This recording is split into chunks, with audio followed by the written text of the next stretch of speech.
पुरुष उसका पीछा करते हैं जब वह घर जा रही होती है। जब उसे बुलाया जाता है तो वह कहता है कि वह ब्लॉग में लिखी गई हर बात पर विश्वास करता है।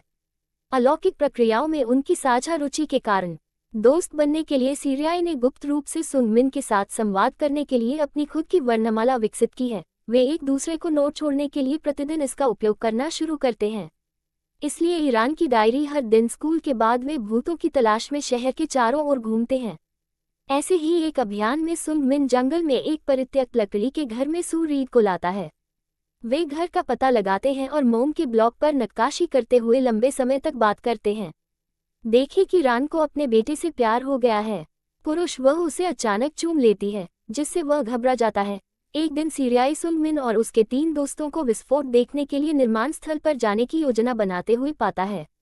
वह उनके साथ जुड़ जाती है और बच्चे जंगल से अपना रास्ता बनाते हैं ताकि बड़े लोग उन्हें न देख सकें। जब वे बाढ़ को पार करके साइड पर जाते हैं तो उनमें से एक बच्चा डर जाता है और घर वापस भागता है। वह बच्चा शायद किसी दिन विश्वविद्यालय जाएगा। दूसरा एक के पीछे छिप जाता है चट्टान पर प्रतीक्षा करते हुए। जब कोई विस्फोट नहीं होता तो निराश हो जाते हैं।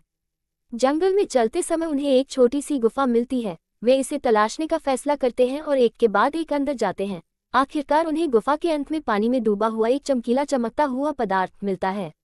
आत्मसमर्पण करने पर ऐसा लगता है कि यह एक उल्कापिंड है। गाने वाले व्यक्ति ने पानी में गोता लगाने और पदार्थ को बाहर लाने का बीड़ा उठाया। सुरंग से बाहर लाए जाने पर वह चमकना बंद हो गया। बच्चों ने देखा कि यह एक अंडे जैसा दिखता है।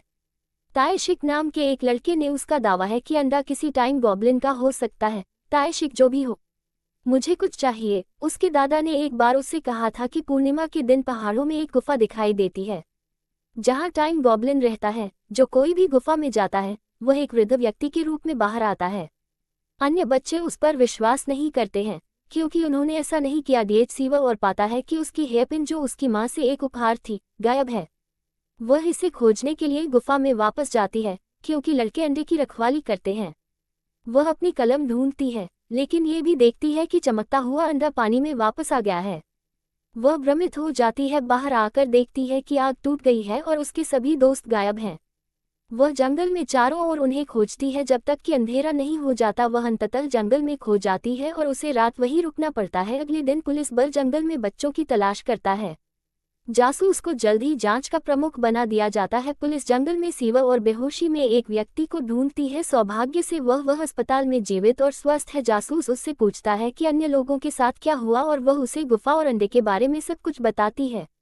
जासूस और वयस्क उसकी कहानी पर विश्वास नहीं करते। वह उन्हें गुफा दिखाने के लिए जंगल में भी ले जाती है लेकिन उसे नहीं ढूंढ पाती। ऐसा लगता है मानो वह पूर्णिमा के बाद गायब हो गई हो। रात को जासूस को सूचित किया जाता है कि लापता लड़कों में से एक जयकाम की लाश शहर से 20 किलोमीटर दूर एक समुद्र तट पर भूमिगत पाई गई है।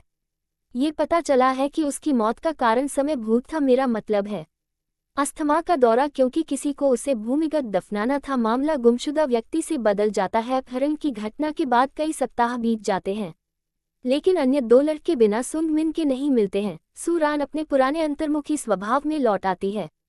वह भी उतनी ही भ्रमित है जितनी कोई और, लेकिन जब वह सच कहती है तो कोई भी उस पर विश्वास नहीं करता। एक दिन उसे अपने घर के बाहर से शोर सुनाई देता है। जांच करने पर उसे एक आदमी दिखाई देता है। आदमी जंगल की ओर भाग रहा है। वह उसका पीछा करती है और जंगल में गहरे प्रवेश करती है। कुछ मिनट भागने के बाद वह जमीन पर गिर जाती है और वह आदमी भी रुक जाता है। वह उसके पास आता है और उसे मुग्ध भाव से देखता है जबकि सू सदमे में हवा में सांस लेती है। वह आदमी पहली बार बोलता है और दावा करता है कि वह कोई आदमी है। उसका नाम सुनकर सर और अपने सदमे की स्थिति से बाहर आती है और रोते हुए भागती है। वह दस्तावेजों की कार के सामने पहुंचती है और जल्दी से उसे उस आदमी के बारे में बताती है। पुलिस को घटना के बारे में सूचित किया जाता है और वे उस आदमी को खोजने के लिए जंगल में खोज शुरू करते हैं, यह मानते हुए कि वह अपहरण करता है। जासूस के पूछने पर सू भाग जाती है। आदमी और वह बताती है कि वह सुंगमिन होने का नाटक कर रहा था। पुलिस वाले अपहरणकर्ता को नहीं पाते लेकिन वे उसके हाथ लग जाते हैं। सीरियाई डायरी पर वह और सुंगमिन एक दूसरे के लिए नोट छोड़ते थे। पन्नों को देखकर वह हैरान रह जाती है क्योंकि वे गाने वाले के नोटों से भरे हुए हैं जिसमें उसने अपनी कोड भाषा का इस्तेमाल किया है। वह सब कुछ जो उसके हेयरपिन लेने के लिए गुफा में जाने के बाद हुआ। लड़के उत्सुक हो जाते हैं कि अंडे के अंदर क्या है। इसलिए सुंगमिन उसे बिना इंतजार किए जमीन पर तोड़ देती है, जिससे उन्हें निराशा होती है। जब सीरियाई कुछ देर तक वापस नहीं आता है तो वह खाली हो जाता है। सुंगमिन गुफा के अंदर जाता है और देखता है कि वह अपनी जगह पर जम गया है। वह उससे बात करने और उसे हिलाने की कोशिश करता है, लेकिन वह कोई प्रतिक्रिया नहीं देती है। कुछ क्षण बाद वह हवा में तैरती हुई पानी की एक बूंद को देखता है। वह गुफा से बाहर आता है और ऊपर की ओर देखता है कि पक्षी भी हवा में जम गए हैं। लड़के शहर जाते हैं और देखते हैं कि उनके प्रशंसक सहित सभी परिवार रुक गए हैं। इससे उन्हें एहसास होता है कि उन तीनों को छोड़कर सभी के लिए समय रुक गया है, जिसका मतलब है कि वे पहले कुछ दिनों तक जो चाहे कर सकते हैं। वे दुनिया के शीर्ष पर हैं। वे खाते पीते हैं या जो भी उन्हें पसंद है। जब भी वे चाहे सो जाते हैं और पूरे दिन इधर उधर खेलते रहते हैं।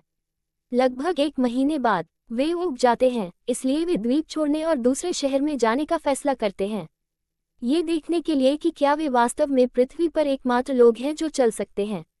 हालांकि उनकी योजना तब खराब हो जाती है जब उन्हें पता चलता है कि समुद्र में पानी का बहना भी बंद हो गया है, जिसका अर्थ है कि नाव वापस वर्तमान में डूब जाएगी और रजिस्टर करती है कि जिस आदमी ने उसे जंगल में उठाया था वह वास्तव में कुछ आदमी थे। वह पढ़ना बंद कर देती है क्योंकि अब पुलिस को उससे दूर रखना उसकी पहली प्राथमिकता है। अगर वे उसे ढूंढ लेते हैं तो वे उसे अपहरणकर्ता होने के लिए निश्चित रूप से गिरफ्तार करेंगे। इसलिए वह दावा करती है कि उसने जंगल में किसी को देखने के बारे में झूठ बोला था। पुलिस ने उस पर विश्वास किया और वह पत्रिका पढ़ना जारी रखती है। कई महीनों बाद लड़के मॉल में एक तंबू के अंदर रहने लगते हैं। लड़का काम करता है। स्वास्थ्य दिन ब दिन खराब होता जाता है क्योंकि उसे अस्थमा है और उसका इन्हेलर काम करना बंद कर देता है। एक रात उसका दम घुटता है और धीरे धीरे अपने दोस्तों के सामने मर जाता है। सुंगमिन और ताएशिक भारी दिल से तबाह हो जाते हैं। वे दफना देते हैं उनके दोस्त की लाश पास के समुद्र तट पर जमीन के नीचे। मरने के बाद चुटकुले शरीर भी दूसरों की तरह रुक जाता है। 5 साल बीत जाते हैं लेकिन दुनिया वैसी ही रहती है। लड़के अब किशोर हो गए हैं। हालांकि वे इतने सालों से अकेले रह रहे हैं, उन्हें अभी भी उम्मीद है कि किसी दिन दुनिया सामान्य हो जाएगी। ये सुंगमिन का मानना है कि जब वे 20 साल के हो जाएंगे तो उनका समय फिर से शुरू हो जाएगा। वे अमीर बनने के लिए हर किसी से थोड़ा बहुत पैसा चुराते हैं, लेकिन जब वे 20 साल के हो जाते हैं तब भी कुछ नहीं बदलता। वे धीरे धीरे उम्मीद खोने लगते हैं और जंगल में लकड़ी के घर में रहने लगते हैं। एक दिन अकेलापन कुछ पुरुषों पर हावी हो जाता है, एक दृश्य में जो सीधे मेरी गुप्त डायरियों से लिया गया है।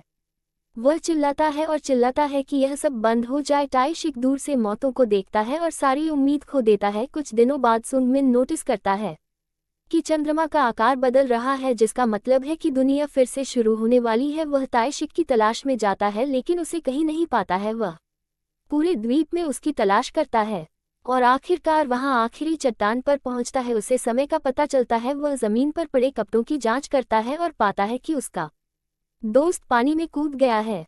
वह भी कूद जाता है ताएशिक के बाद अंतिम उपाय के रूप में, लेकिन उसी क्षण दुनिया फिर से शुरू हो जाती है। वह पानी से बाहर आता है और अब चलती हुई प्रकृति से मंत्रमुग्ध हो जाता है। जर्नल पढ़ने के बाद सूरान भागकर घर चली जाती है और आखिरकार अपने दोस्त को देखती है। वे